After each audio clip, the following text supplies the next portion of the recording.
নমস্কাৰ স্বাগতম এয়া হৈছে অপৰাধমা ষ্টুডিঅ'ত মই প্ৰাঞ্চল জালুকবাৰীৰ টাটা সোশ্যাল সায়েন্স প্ৰতিষ্ঠানৰ ছাত্ৰী নিবাসৰ বাথৰুমত উদ্ধাৰ গোপন কেমেৰাত 5 দিনে বন্দী বাথৰুমৰ দৃশ্য কেমেৰাটো উদ্ধাৰ হোৱালৈ কাৰ্যক্ষম হৈ আছিল বেটাৰিও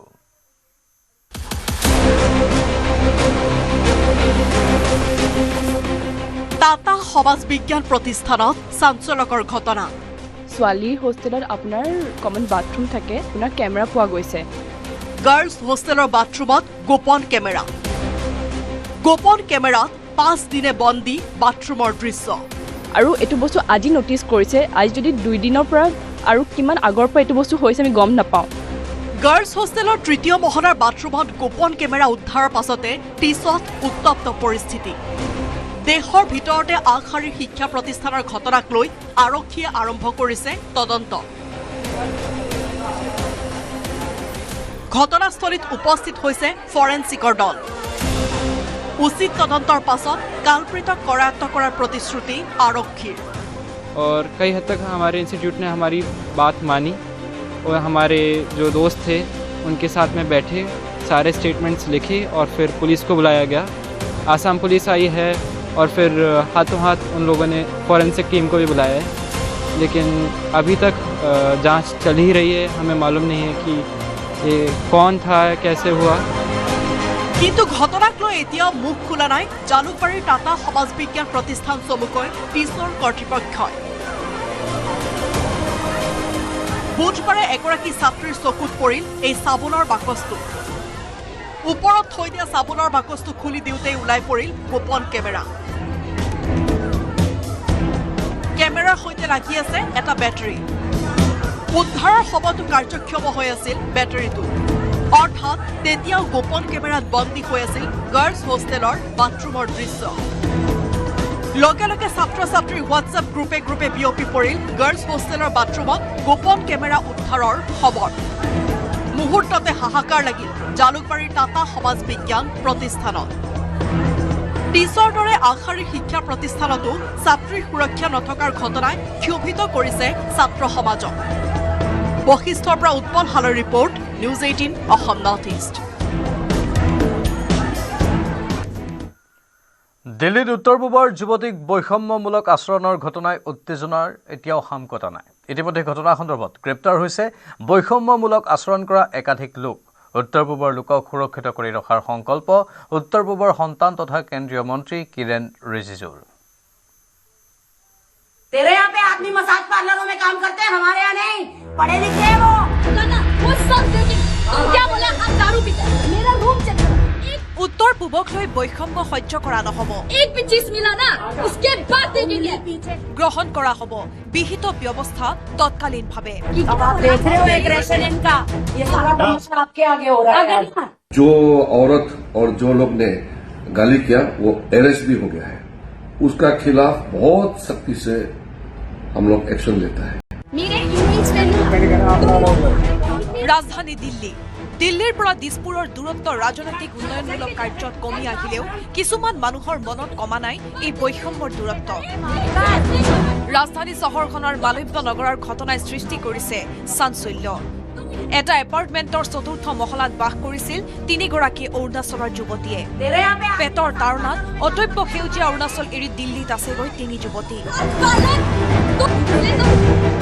দেইপুৰি নিয়া দিল্লীৰ গৰম উচৰ চাপিছে সেই সূত্ৰে ৰুমত এয়াৰ কণ্ডিচনাৰ সংযোগ কৰিবলৈ বিচাৰিছিল গাঁঠিৰ ধন ভাঙি ড্ৰিলিং মেচিনৰ হুহনি আৰু ওপৰৰ পৰা সৰি পৰা ধুলিয়ে অশান্তি দিলে দিল্লী নিবাসী দম্পতি হৰ্ষ সিং আৰু ৰুবি জৈনক উত্তৰ পূবৰ মানুহক পথৰ ধুলি জ্ঞান কৰাৰ মানধাতা যুগৰ চিন্তাৰ এলান্ধুৰে পচি থকা দম্পতিৰ মুখেৰে ওলাল বিশ্ববাক্য ওলাল অবাইসমাত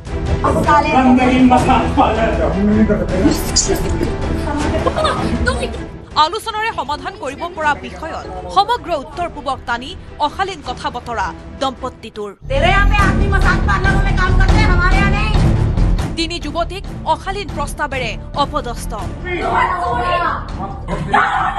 মাসাজ পাৰ্লাৰৰ আৱৰ্জনা আখ্যা অৰুণাচলৰ যুৱতী সকলো সীমা উলংঘা কৰি 2 মদগৰ্বীয়ে চিঞৰ বাখৰ লগালে উত্তৰ পূবৰ মানুহ ড্ৰাগছত আসক্ত क्योंकि ड्रग्स इतने करते हो तुम लोग हमारे यहाँ 35 साल में एक्चुअल जवान होते हैं উত্তৰ পূবৰ যুৱতীয়ে যৌন চক্ৰৰ বাবে দিল্লীলৈ আহে গৃহভূমিৰ কথা ইমান নিকৃষ্ট ৰূপত শুনাৰ পাছতে প্ৰতিবাদ কৰিলে তিনি যুৱতীয়ে সেই প্ৰতিবাদৰ উত্তৰ শাৰীৰিক আক্ৰমণেৰে দিয়াৰ অভিযোগ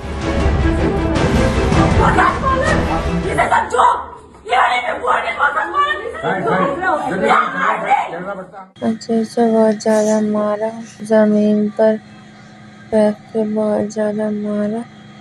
उसके बाद उसने मेरे सर पर मिट्टी का मटका दौड़ा और स्टील के ग्लास से, स्टील के बॉटल से सर पर बहुत ज्यादा मारा।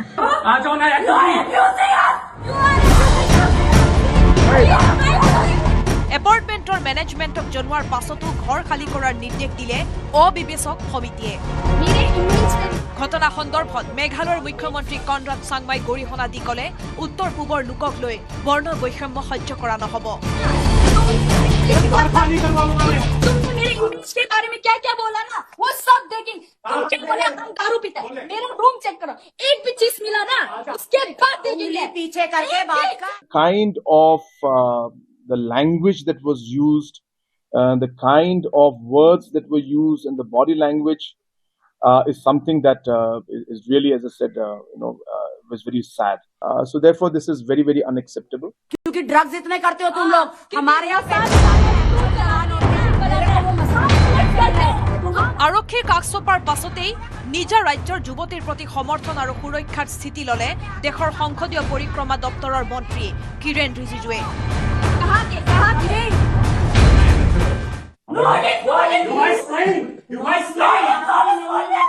जो औरत और जो लोग ने गाली किया वो अरेस्ट भी हो गया है और अरेस्ट के साथ साथ कोर्ट में पेशी भी हो रहा है और आगे भी कानून के तहत बहुत सख्ती से इसका केस का आगे चलाया जाएगा ইতিমধ্যে গ্ৰেপ্তাৰ হৈছে হৰ্ষ সিং আৰু ৰুবি জেন আদালতত উঠিছে বিষয় ৰাজ্যৰ নজৰ থাকিব উত্তৰ পূবৰ প্ৰতি থকা বৈষম্যৰ উল পেলাবলৈ কেন্দ্ৰই কি পদক্ষেপ ল'ব क्योंकि ड्रग्स इतने करते हो तुम लोग तेरे यहाँ पे आदमी मसाज पार्लर में bureau report news 18 Assam north east क्योंकि ड्रग्स इतने करते हो तुम लोग तुम्हें मेरी कस्टम ऑफिसर का बेटा है वो पॉलिटिशियन है उसका बाप শিলচৰৰ ৰাষ্ট্ৰীয় ঘাইপথত সংঘটিত জঘন্য ঘটনা প্ৰেমিকৰ সন্মুখৰ পৰা আজৰি নি যুৱতীক দলবদ্ধ ধৰ্ষণৰ অভিযোগ লুটপাট কৰাৰো অভিযোগ দুৰ্বৃত্তৰ দলৰ বিৰুদ্ধে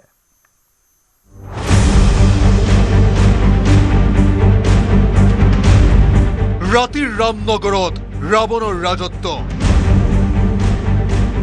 শিলচৰত ৰাষ্ট্ৰীয় ঘাইপথৰ কাষত অনাহুত ঘটনা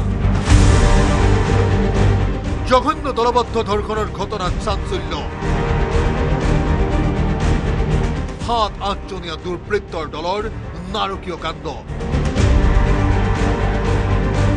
সেইদিনা 19 ফেব্ৰুৱাৰী শিলচৰৰ ৰামনগৰ বাইপাছত ৰাস্তাৰ কাষতে গাড়ী ৰখাই কথা পাতি আছিল দুই প্ৰেমাস্পদে কথাৰ পাক উঠি থকাৰ সময়তে চৌ মাৰি দুয়োৰে সন্মুখত উপস্থিত হ'ল এখন কোলা ৰঙৰ থাৰ বাহন বাহনৰ ভিতৰত 7-8জন যুৱক কথাৰ সামান্য বিনিময়ৰে সিধাই যুৱতীগৰাকীক আজুৰি গাড়ীত তুলিলে দলটোৱে অসহায় প্ৰেমিকৰ সন্মুখৰ পৰাই বলপূৰ্বকভাৱে লৈ যোৱাৰ অভিযোগ প্ৰেমিকাক সংঘটিত কৰিলে অনাহুত কাণ্ড দলবদ্ধ ধৰ্ষণৰ অভিযোগত হাহাকাৰ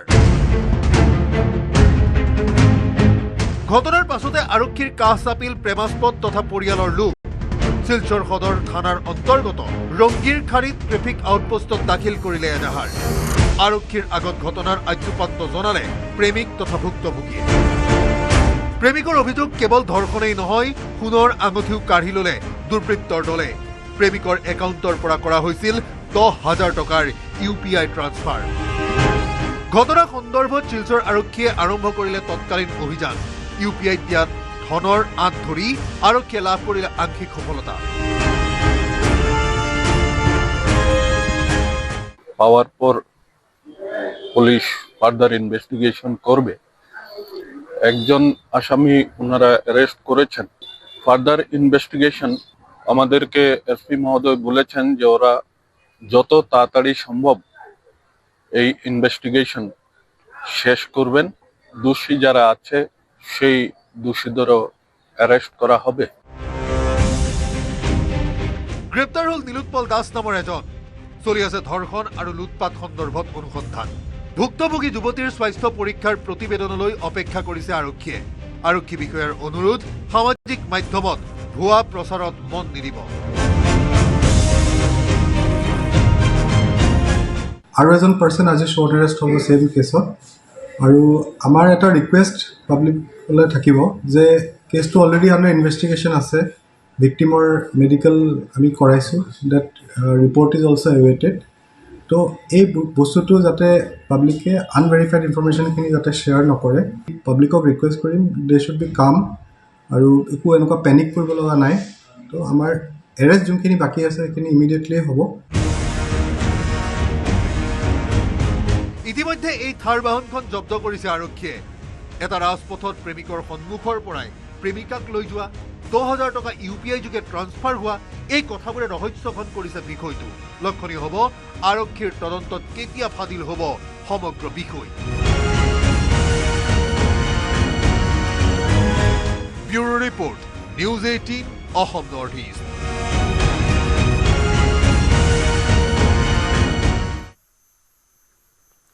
ছাত্ৰীক যৌন নিৰ্যাতনক কেন্দ্ৰ কৰি ৰঙাপাৰাত তীব্ৰ চাঞ্চল্য। প্ৰাথমিক বিদ্যালয়ৰ প্ৰধান শিক্ষকে বিদ্যালয় কোঠাতে 4ৰ্থ শ্ৰেণীৰ ছাত্ৰীক নিৰ্যাতন চলোৱাৰ অভিযোগ।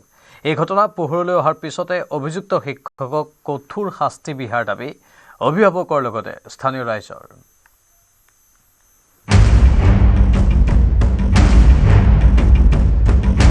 শিক্ষকৰ দৰে পবিত্ৰ বৃত্তিত কালিমা। ছাত্ৰীক যৌন নিৰ্যাতন, লম্পট শিক্ষকৰ অভিযোগ প্ৰধান শিক্ষকৰ বিৰুদ্ধে। ৰঙাপাৰাৰ মইনাজুৰি চাহ বাগিচা প্ৰাথমিক বিদ্যালয়ৰ প্ৰধান শিক্ষকৰ দায়িত্বত থকা কিষণ পায়েঙৰ বিৰুদ্ধে উঠিছে ছাত্ৰীক যৌন নিৰ্যাতনৰ অভিযোগ। প্ৰাথমিক বিদ্যালয়খনৰ প্ৰধান শিক্ষক কিষণ পায়েঙে 4ৰ্থ শ্ৰেণীৰ এগৰাকী ছাত্ৰী তথা আদিবাসী সম্প্ৰদায়ৰ কিশোৰীজনীক নানান প্ৰলোভন দি দীৰ্ঘদিনৰে পৰা যৌন নিৰ্যাতন চলাই আহিছিল। কিছুদিন পূৰ্বে প্ৰধান শিক্ষকজনে শ্ৰেণী কোঠাত ছবি আঁকিবলৈ দিয়াৰ সময়তেই শৰীৰৰ বিভিন্ন অংশত স্পৰ্শ কৰাৰ অভিযোগ উঠিছে। পাছত ছাত্ৰীগৰাকীয়ে কান্দি কান্দি সমস্ত ঘটনা মাতৃৰ আগত বৰ্ণনা কৰে।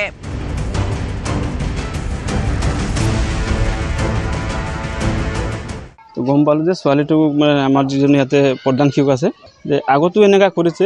আগত 2 মাহ আগতে এখন খেল পাতিছিলে মিতালী ফিল্ডতে, ইয়াৰ শিশু কিছুমান গৈছিলে। এই খেলৰ পৰা আহোঁতে ছোৱালীটোক বোলে লৈ আহিলে, বগানত থিয় কৰাই পেলাই তেতিয়াও তাৰ গাঁতত হাত দিছে বোলে। আমি দাবী জনাম যে তেখেতে যিখিনি কাণ্ড কৰিছে, জঘন্য কাণ্ড কৰিছে, তেখেতে স্কুলৰ পৰা যাব লাগে ইয়াৰ পৰা। আৰু এনেকুৱা টিচাৰ আমাক নালাগে, কিয় আমাৰ পোৱালীকেইটা ভৱিষ্যত আছে, আৰু এইখিনি ভৱিষ্যত যাতে বেয়া নহওক। সম্প্ৰতি প্ৰধান শিক্ষকৰ ভয়ত বিদ্যালয়লৈ যোৱা বন্ধ কৰিছে ছাত্ৰীগৰাকীয়ে। এগৰাকী কিশোৰীক যৌন নিৰ্যাতন চলোৱাৰ তথ্য পোহৰলৈ অহাৰ পিছতেই স্থানীয় একাংশ সচেতন ৰাইজ বিদ্যালয়খনত উপস্থিত হৈ ঘটনাৰ বুজ লয় আৰু ইয়াৰ এক উচিত তদন্তৰ দাবী জনায়। আৰু আজি আমাৰ এখন আদিবাসী ছোৱালী হয় যিহেতু, আৰু এই যিখিনি মা দেউতাই আজি 250 টকা হাজিৰা দি কাম কৰি পেলাই ছোৱালীজনক পঢ়া লিখা কৰি আছে। আৰু এইখিনি যদি যিখিনি কাণ্ড কৰিলে, সেইখিনি ছোৱালীজনী এতিয়া স্কুলত আহিবৰ কাৰণে ভয় কৰি আছে। আজি স্কুল অহা নাই, এতিয়া স্কুলত নাযাম বুলি কৈছে, তেখেতে ভৱিষ্যতখিনি কি হ'ব? তো আমি এই প্ৰধান শিক্ষকজনক আমি দাবী জনাওঁ, তেখেতে আহি পেলাই আমাৰ মইনাজুলি ৰাইজৰ ওচৰতে থিয় দিব লাগে। কি ভুল কৰিছে, এই ভুলখিনি তেখেতে স্বীকাৰ কৰিব লাগে, আৰু তেখেতক ইয়াৰ পৰা যাব লাগে। আৰু প্ৰধান শিক্ষক কিষণ পায়েঙৰ বিৰুদ্ধে উত্থাপিত হোৱা অভিযোগ ৰাইজে বালিপৰা প্ৰাথমিক শিক্ষাখণ্ড কাৰ্যালয়ত অৱগত কৰিছে। গুৰু শিষ্যৰ সম্পৰ্কত কালিমা সনা এইগৰাকী চৰিত্ৰহীন শিক্ষকে দৃষ্টান্তমূলক শাস্তি পোৱাৰ দাবী কৰিছে অঞ্চলটোৰ ৰাইজে।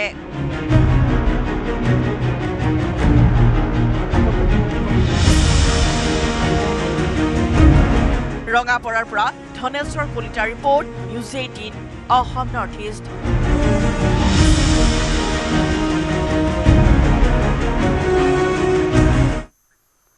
বাক্সা বজালিৰ সীমান্তৱৰ্তী বৰমানিকপুৰত পুৱাতে হাহাকাৰ লাগিল। স্থানীয় শিশুক প্ৰাপ্যৰ পৰা বঞ্চিত কৰাৰ অভিযোগ। বিদ্যালয়ৰ প্ৰধান শিক্ষকৰ বিৰুদ্ধে এটাৰ পাছত আন এটা অভিযোগ।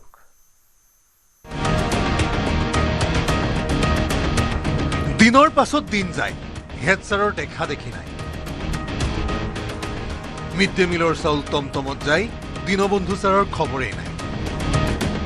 কাহিনী বাক্সা বজালি জিলাৰ সীমামূৰীয়া বৰমানিকপুৰৰ। অঞ্চলটোৰ শিশুসকলৰ বাবে প্ৰতিষ্ঠিত এইখন ৬২ নং বৰমানিকপুৰ প্ৰাথমিক বিদ্যালয়। বিদ্যালয়খনত আছে ৭০ গৰাকীৰো অধিক শিক্ষাৰ্থী। বিদ্যালয় চলাই আছে সহকাৰী শিক্ষকে। এই বিদ্যালয়খনৰে হেড ছাৰ অৰ্থাৎ প্ৰধান শিক্ষক দীনবন্ধু পাঠক।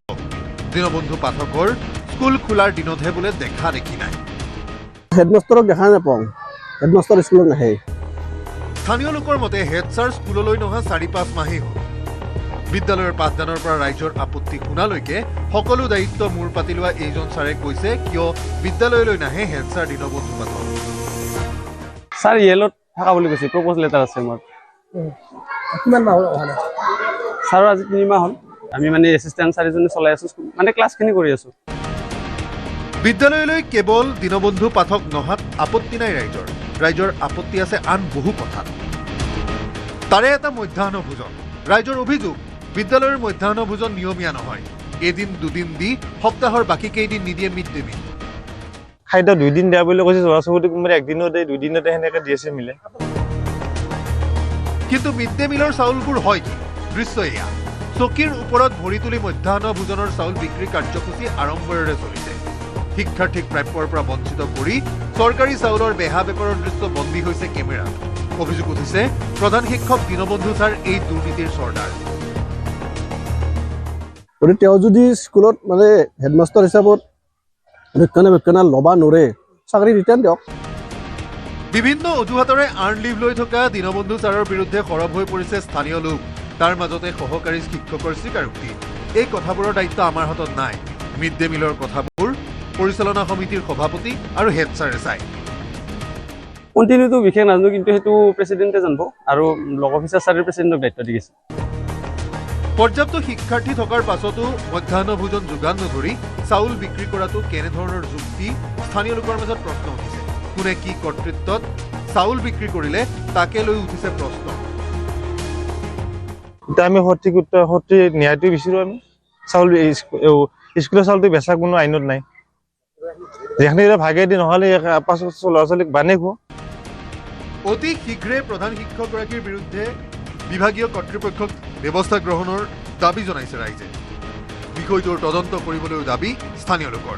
নামত দীনবন্ধু, কামত দুৰ্নীতিৰ বন্ধু যেন হৈ পৰিছে নেকি হেড ছাৰ? তাৰ মাজতে প্ৰশ্ন উঠিছে, দীনবন্ধু পাঠকৰ শিৰত আছে নেকি শিক্ষা বিভাগৰ কোনো বৰমূৰীয়াৰ আশীৰ্বাদৰ হাত?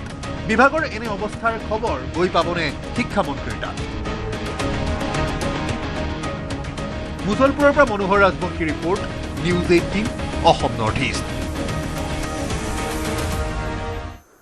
অপৰাধমাত এইখিনিতে সময় বাণিজ্যিক বিৰতিৰ।